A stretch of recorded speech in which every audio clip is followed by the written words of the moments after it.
Ayan, good day mga pare koy. Meron tayo ditong yung aking nabili sa Shopee na 0.75mm na flat band precise.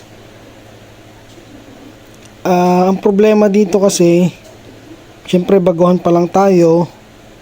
Ang draw length nito sobrang haba, lagpas tenga. Lagpas tenga siya. Syempre kapag baguhan ka pa lang, dapat hanggang cheekbone pa lang yung banat mo dun sa rubber mo, dun sa tirador mo, dapat hanggang cheekbone lang. Syempre nahihinaan tayo kasi hindi natin mahila hanggang ibig ko sabihin nahihila natin siya pero hindi sagad. Ibig sabihin hindi ganun kalakas yung naibibigay niya na puwersa kasi nga hindi natin na i-stretch yung full stretch niya, kasi pag in-stretch natin to ng todo, lagpas tayo nga, hindi tayo nagiging accurate kumbaga. Kaya ang ginawa ko, pinutulan ko siya ng halos isang dangkal lang. Ay mga pare ko isang dangkal lang siya. Ayan, ganyan yung sukat niya. Halos isang dangkal ko lang siya kasi nakikita ko dun sa mga napapanood ko ng mga Vietnamese, talagang maikli lang yung band set na ginagamit nila, tapos kadalasan 0.65mm lang yung thickness ng band nila. So mas manipis dito kung hindi tayo nagkakamali kasi ito 0.75mm ito. So ngayon titestingin natin, gayahin natin yung setup nila. Lalagay natin ito yung pouch na talaga, pinutol lang natin. Ngayon igagawin natin siya, gagawa natin ng video kung paano ko siya gawin. Nag-experiment tayo mga pare ko para kung ano yung uubra sa atin, yan ang gagawin natin.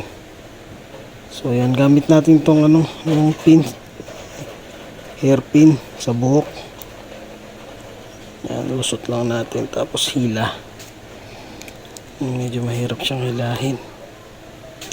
Yan, tapos yung kabila naman. Yan, lusot lang natin dyan. Yung iba ginagamit nila talaga tali. Napapanood ko yung mga Vietnamese kasi sila yung lagi kong pinapanood mga pare ko, kasi grabe yung accuracy nila. Yung mga Vietnamese na vlogger na naghahunt sila gamit yung slingshot. Tapos 8mm, kung hindi ako nagkakamali 8mm yung gamit nila na steel ball Pero grabe yung accuracy nila, walang kapantay. Hindi mo alam kung sinisipat pa nila o muscle memory na lang yung gumagana sa kanila. So ayan mga pare ko, tatali natin siya. Dito ko siya tinatali. Dito ako sa bintana. Kasi meron ako ditong tong pako. Hindi pa tayo nakagawa ng yung jig. Kaya dito muna tayo. Dito talaga ako nagtatali Kunin lang natin yung sakto. Ayan, ganyan lang kaliit mga pare ko Kunin natin. Ayan. Tapos hila konti. Tapos yan, tali na natin. Yan, hilaan lang natin ng konti para medyo humigpit naman siya. Tapos tali natin. Itong pinangtatali ko pala, ito yung rubber gloves na nabibili mo lang sa sa mga incheck sa mga kitchen supply. Yung rubber gloves po na tig 69 ata bili ko doon. So yan, higpitan na natin. Hindi ako makakita kasi sa Shopee yung elastic strap na ginagamit ng mga Vietnamese. Ang hirap po kasing kontakin ng mga Vietnamese. Ayan, higpitan natin. Tapos kunin natin yung gunting. Kalimutan ko yung gunting. Ayan. Tapos guntingin lang natin to. Sakto lang. Eksakto lang. Niisip ko paano tayo gagawa ng jig Itong sobra, ito na rin tatali natin sa kabila. So ayan, okay na to mga pare ko. O ayan. Gaya natin yung mga Vietnamese kasi kung accurate sila sa ganong klase ng setup, maging accurate din tayo. Kasi dun sa flat band na ginagamit ko na 1.5, parang nagwa-wild. Parang nagwa-wild mga pare ko yung bala ko. Saan saan pumupunta. Ayan, naputol yung video natin. May tumatawag kasi. Ayan, ayusin natin ulit. Ulitin natin. Ayan, tali na natin. Hilahin lang natin ng konti. Mas maganda kung may jig tayo. Kaso hindi pa tayo nakagawa. Kaya ito muna. Ayan, tapos tali na natin. Kahit dati pa dito ko na to tinatali talaga eh. Hirap kasi mag-invento ng jig. Ang mahal naman kung bibili tayo. So balik tayo dun sa kwento ko. Doon sa mga Vietnamese na sobrang accurate nila. Ang galing nilang tumira talaga ng slingshot. Walang katulad mga yun mga pare ko sa accuracy. Pag naka-order tayo ng pantali nila, mas maganda. Ayan, putulin lang natin. Tapos testingin natin doon sa slingshot natin. So ayan mga pare ko goods na siya. Sana pantay, tingnan natin kung pantay. Dapat sinusukat din natin mga pare ko kung pantay ba. Kung pantay ba sila. Ayan, pantay naman.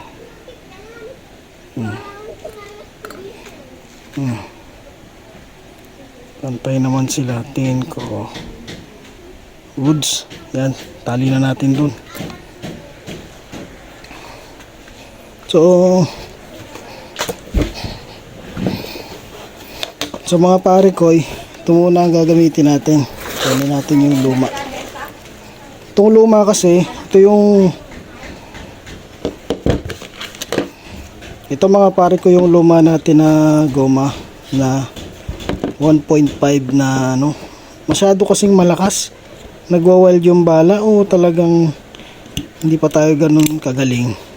Kasi sa totoo lang mga pare ko, wala pang isang buwan nung ano, natuto tayong gumamit ditong ganitong klase ng string shot. Papalitan natin siya. Palitan natin siya nito 0.75. Yan, ganyan lang po pagpapalit. Hapon. Bakit? Sipitan natin.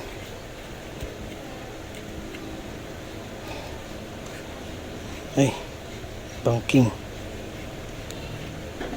Ayan.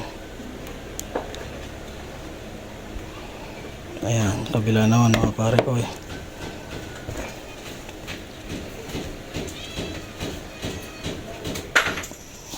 Sana makapag-hunt na tayo. Kaso hindi tayo makapag-hunt kasi nga sumasablay pa tayo Hindi pa tayo magaling. Kailangan pa nating mag-practice. Pag-practice pa tayo. Ayan, pantay na ba? Ayan, pantay na siya. Higpitan na natin. Tapos ito muna ang gagamitin natin. Kung magiging accurate ba tayo dito. Ayan. Ayan na mga pare ko Tapos na. Ito siya. Ganito siya kaiksi. Parang yung mga Vietnamese lang na napakaiksi nung gamit nilang slingshot. Try natin kung magiging accurate tayo dito. Kasi ito, sinukat ko siya, ang draw length lang nito hanggang ano lang. Hanggang cheekbone lang. Pero ito mga pare ko, nabili ko ito, may damage siya. Ayan, may butas. Meron siyang butas, ayan 3. 4 siya pero hindi tagos yung isa. Ayan So ito muna. Testing lang naman kung okay ba. Kung mas accurate ba siya kumpara doon sa 1.5 mm na flat band. Ayan mga pare ko, itintesting natin siya doon sa mga sanganong malunggay. Ayan nagkabali-bali. Nagkabali-bali yung sanganong malunggay. Ayan, ito yung kahapon. Yung 1.5 yung pinantira ko. Tapos itong malaking sanga na to na nabali. Di ba kita? Ayan, basta yung nasa gitna na sanga. 1.5 may gawa niyan. Ay yung 0.75 mm.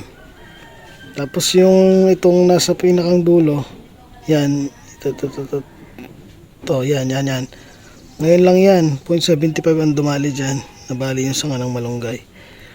Medyo malayo po yan. Nasa 10 meters or mahigit. Ayan, dito lang sa bintana yan. Oh. Sa kabilang bahay po yan, malunggay ng kapitbahay. Yari tayo. Pero subukan natin kung makakadali tayo dito sa 0.75 mm na flat band. Baka sakaling mas magiging accurate tayo.